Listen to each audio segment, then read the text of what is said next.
15. gebelik haftasındayız. Cinsiyeti öğrenmeye çalışıyoruz. Tahminden daha ziyade bugün erkek mi kız mı onu belirleyeceğiz. Öncelikle bir kere şunu söylemek lazım.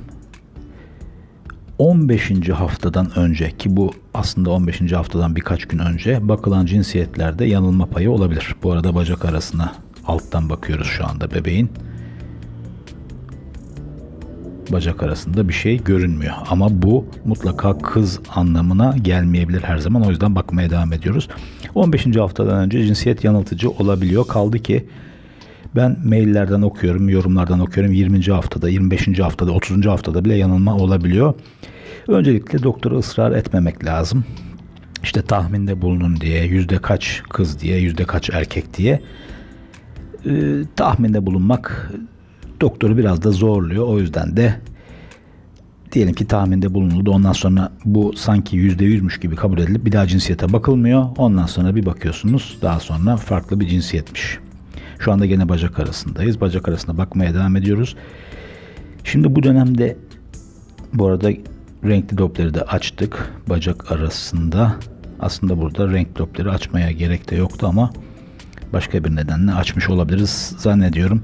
Göbek kordonunun sayısını belirlemek için. Çünkü göbek kordonunun 2 tane arter, bir tane veni vardır ve bu 2 arter idrar torbasının, yani o tam bacak arasından cinsiyete baktığımız yerde görüyoruz idrar torbasını. Sağlı sollu gidiyor. Onun için baktık. Başka bir şey için bakmış olamayız. Cinsiyetle alakası yok bunun. Renkli Doppler'in bazen işte derler ya, kordon mu acaba pipi zannettiğimiz şey diye, o zaman da ender olarak baktığımız oluyor ama burada esas şey için, göbek kordonlu atar damar sayısı için. Dediğim gibi cinsiyetle ısrarcı olmanın bir anlamı yok. Hala bakmaya devam ediyoruz. Bakıyoruz da bakıyoruz. Bacak arasında bir şey görmüyoruz. Bacak arasında erkek olduğu zaman cinsiyet organları net görünüyor desek bile bu bile bazen yanıltıcı olabiliyor. Bir klitoris bazen bir penis gibi gözükebiliyor. Penis gördüğümüz zaman hemen yanlarında testisleri de görmemiz bizi tanıya götürüyor.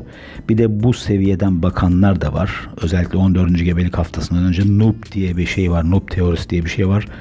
Genital çıkıntı eğer bebeğe paralelse kız. O kesit şu anda gitti. Ama bebeğin yandan görüldüğü kesit işte. Eğer yukarıya doğru bakıyorsa belli bir açıyla erkektir diye. İşte bu kesitte.